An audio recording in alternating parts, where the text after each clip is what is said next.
All right, welcome to the channel, and today we'll be talking about the iFi Go Bar Kensei. And this is a Japanese steel Go Bar version variant. It also has some unique features to it, and we'll dive all into that stuff and generally my thoughts and feelings about it. I'm gonna kind of do this one a little bit different, but we'll kind of see how it shakes out. But anyways, this was sent out, the iFi Go Bar Kensei, by iFi themselves. They are not asking me to say or do anything other than my honest opinion regarding the iFi Go Bar Kensei. Hopefully I'm pronouncing that right. All right, so for build and aesthetic, let's go into aesthetic first because it's pretty simple. And it has a Japanese steel, hence the name Kensei, and little Japanese characters there for it. The overall aesthetic is really nice. It just sits on your desk like that, and you have these, depending on how you connect it, but you have USB-C, USB-C to Lightning or whatnot for Apple devices if you have a prior to the 14, I think, or 15. Also has a USB-C adapter to B, I believe that one is, or A, whatever that one is.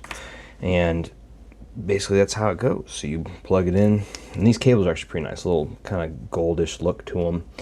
And the overall look of this is just a standard steel colorway. So to the build quality, it's solid. Like, it's literally a solid chunk of steel.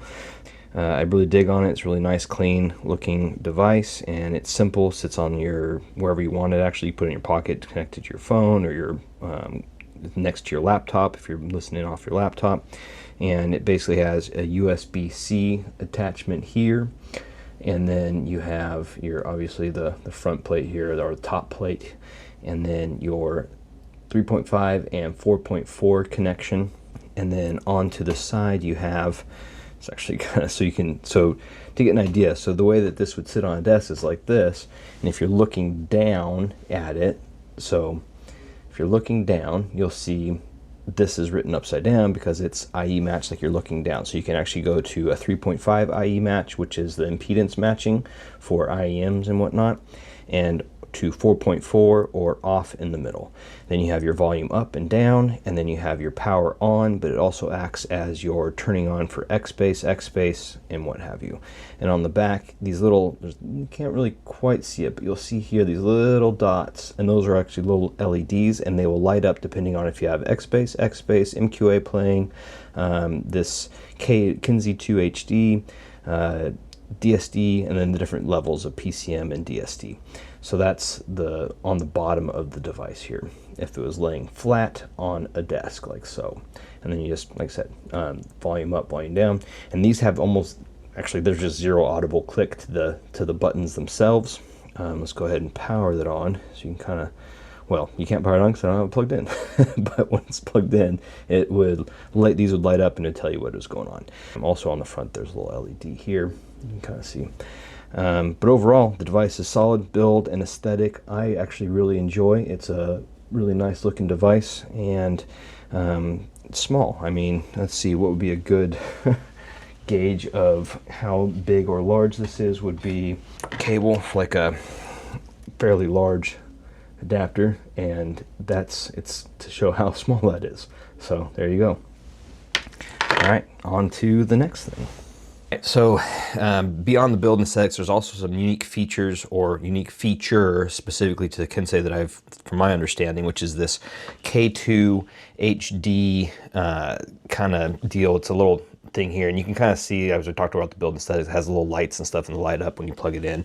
But with the Kensei K2 HD version, it has, I'm just going to read it off the little notes here on my screen, so that's what I'm doing. K2 HD processing restores rich natural harmonics to lifeless digital recordings.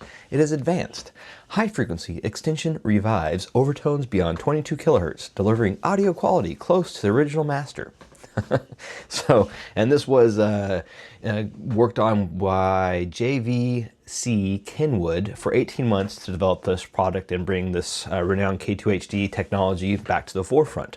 Anyways, Kensei Go Bar, how it sounds. Actually quite lovely. And actually really impressed with it. It's very rich, very full sounding. Maybe that's that K2 HD factor. I don't know. But and I've heard the regular Go Bar, I've heard the Gold Bar Go Bar, and they're all really good. I actually really like this form factor and design and aesthetic, and the overall sound signature of these is very generally neutral warmish, and this one tends to be a little bit more warm, and I may be confusing warm with fullness. It does have a little bit, just seems like that, a little like on the, like that sensing, like when you have like something rub against your ear a little bit, that fullness kind of thing, and just, yeah, impressed. It's really a nice sounding little device, a little DAC dongle device. And in my time with it, I've been listening off of the, go reach for it, the ZMF Bokeh, and actually you can kind of see in here, I still have the little case for the, hold my face, the Kensei's, or Go Bar's little pouch here, and has a little belt loop, which I think is hilarious. I can just imagine somebody rocking this on their belt loop. But anyways, the ZMF Bokeh is what I was majority of the time listening, and I was listening with the 4.4 Pentacon cable with the ZMF Bokeh the most. In fact, most of my time spent with the Kensei was with the 4.4. I didn't really utilize the 3.5 balanced, which is such a unique thing, that 3.5 balanced, but I believe it's just part of the TRS, like the amount of connections it has on the inside. So, but yeah, like I only use the 4.4. Wow, that's really obnoxiously loud, trying to close that. But anyways, the other one I used more recently, just because I have it in, and I'm getting ready to do a video on that next, or on this next, which is the Murph 1 headphone out of Germany. And this one's also quite fantastic. It's another single developer guy doing it, and its build is pretty excellent. I really dig the build. But anyways, that's a whole nother video. I was using that as well as some of my other ZMFs. And the overall sound signature, obviously the transducer is going to factor more into play than the device overall. But the device here, the Kensei Go Bar, lovely, honestly. Like, I don't think there's really any naggles I have regarding it as far as sound. Like, the sound is excellent. Like, there's no major issues there. My favorite use case was the X bass on, just because I'm a bass head and I love X bass, and I love that feature on the iFi stuff. It's one of my favorite things. I call it the fun button. So yeah, that's one of my favorites. I'm not a big fan of X bass. It just sounds too fake to me, but I can see where people would like it. It basically allows the sound to basically get like wider, deeper, like kind of like a bigger space that you're in. But not my favorite personally, but it's not bad, it's just not something I like. Let's see here. Other than that, it's just a cool little device. The overall utility of it is quite excellent. Now, who is this for? And this is where it gets a little more controversial, because of the fact that this thing, one, it's really well built. It's, you know, Japanese steel, it's stainless steel. Solid. It's really nice feeling in the hand. It's tiny, but it's also, I think, somewhere around $450 for this device. And while it is really featured, like full featured, it has a lot of different things in it, and there's plenty of power to drive the things that I like to drive in general on the go. That is a lot of money for a small little dongle DAC when there's a lot of competition in that space.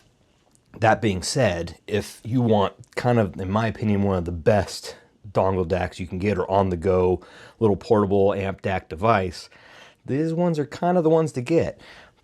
That being said, this is competing with another iFi product that is also one of my favorites, which is the iFi Griffin.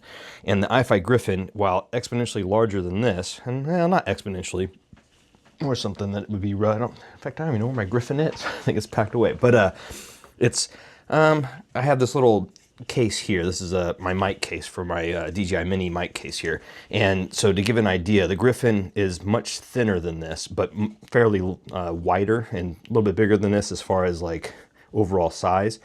But to give an idea of the size, so you're getting a little bit bigger, so it's not as portable for the Griffin, but you get a lot more features. You get Bluetooth, you get LDAC, you get all that, the other different features, where as the Go Bar, you have to be plugged into the USB-C to make it work. So, I mean, they're trade-offs. And with that being said, Who is it for? It's for someone that has the budget and willingness to pay. They're paying for the form factor. They're paying for the premium materials. They're paying for this small size. So somebody that wants the smallest thing they possibly can with their best sound signature, or what they're thinking, or what my preferences are, or your preferences are, this is really good. But like, that's what you're paying for. You're paying for the form factor. You're paying for the technology that's in here, and the materials, really, at the end of the day. So I don't think this is for everybody. I think this is a very niche product, and I mostly used it with my iPhone to my MacBook Pro while editing it at coffee shops, and it works great for that. I love it, and it's an enjoyable product, and I can totally see having one of these because it's so nice to be so small to just, you just plug it in with the different, the different cables and whatnot, and it's a lovely device. It's just very expensive for what it is, and it's a very niche product. So do I recommend it for everybody? No, I recommend it for the people that are specifically looking for this kind of device to get what they want. That sound signature on the go, traveling people going to and from the office a lot, that kind of thing. Because outside of that, or maybe like college kids that have a very large budget to spend money on, or parents that want to get their kids something really cool and unique. But it is small, so you could lose it. There's, easily grabbed off a table kind of thing if somebody was wanting to steal it, if they even knew what the heck it was, because audiophile. But yeah, outside of that, I think really that's the biggest con, is the fact that it's so expensive and so niche that it's kind of hard to justify.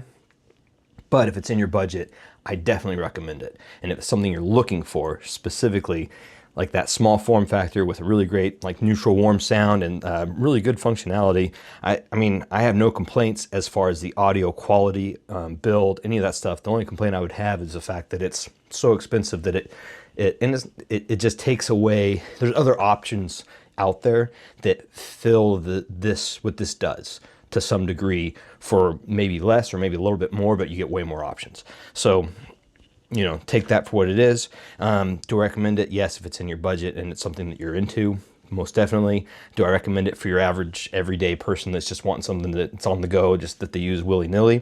Not really.